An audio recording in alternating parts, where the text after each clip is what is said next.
さんこんにちは。ロサンゼルスロコユタです。今ですね、ある場所に向かって車を走らせているんですが、その場所というのはドジャーススタジアムになります。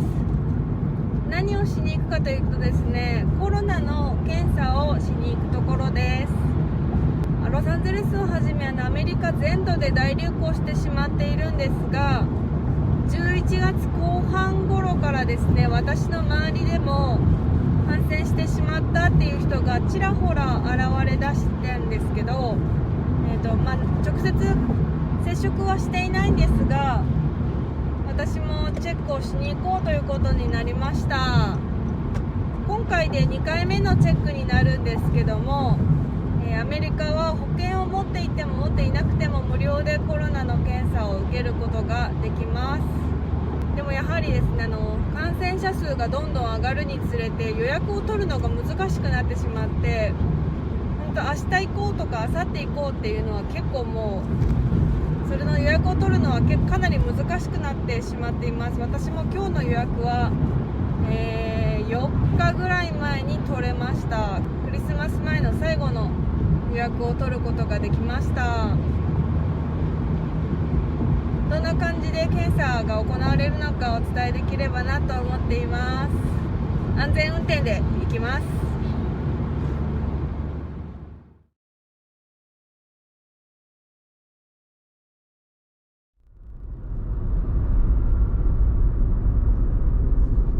高速降ります。いろんなコロナの検査場所があるんですけど、私はなるべく人との接触を控えたいので、ドライブスルーでできるところを選びました。そんなに数は多くないんですが、やっぱり敷地が多いところ、今日みたいにドジャースタジアムだったり、大学のパーキングロットとかですね、そういうところだと見つけやすいので、私はそっちの方が安全かなと思います。よいしょ。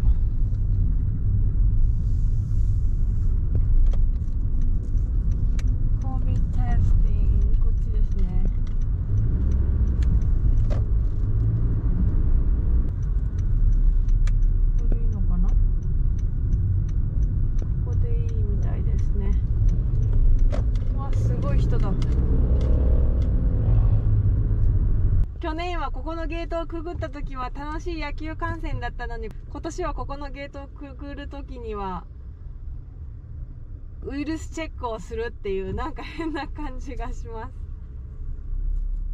あそこにサインも出てるんですが、検査の20分前は食べ物とか飲み物とか、あとはガムもダメですね。あとはタバコ吸うのだったり、あとはベイピン、水上タバコなんて言うんですか、ベイプもダメっていう風に出てます。まだまだあそこのテントまで道のりがある。どれぐらいかかるんやろう。なんか音楽かかってると思ったら、あそこでギターと生歌の演奏もありました。そういう風にちょっと気持ちを和ませてくださってるのかもしれないですね。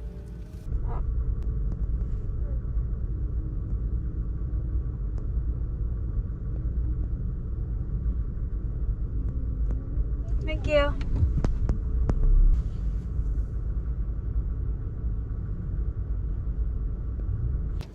Have you taken a test with us before? Yes. Great. All right. Thank you very much.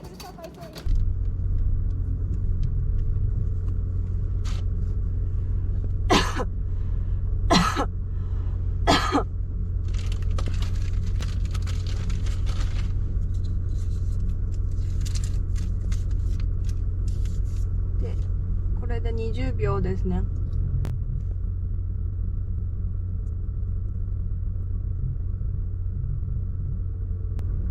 はい。じゃあこの専用の液を入れます。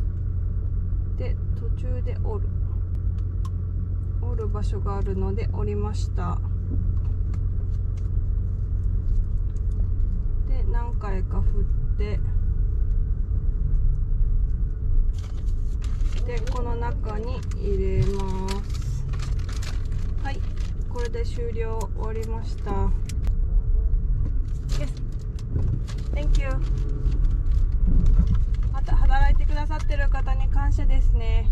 あとはここでドロップオフして終了になります。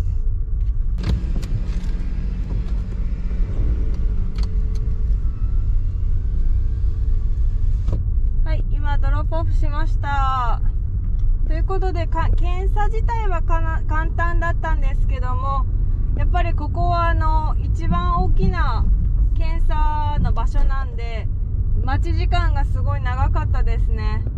全部合わせてだいたい1時間ぐらいはかかったと思います。明日には結果が出る予定なので、明日まで待ってみます。いろんな人が働いていて、誘導してくださったり、検査キットを渡してくださったり、チェックインしてくださったり、あとプラスびっくりしたのが、クリスマスが近いからってクリスマスソングを歌ってくださったりとか、ギターを伴奏してくださったりとか、そういう方もいて、なんかちょっとびっくりしましたね。この検査は8時まで空いてるんですが、今帰り道もどんどん人が入ってるので、みんなクリスマスを前に検査しようっていう方がいっぱいいるのかなと思います。皆さんも健康には気をつけて、本当に来年は本当に収まるといいと心から願っています。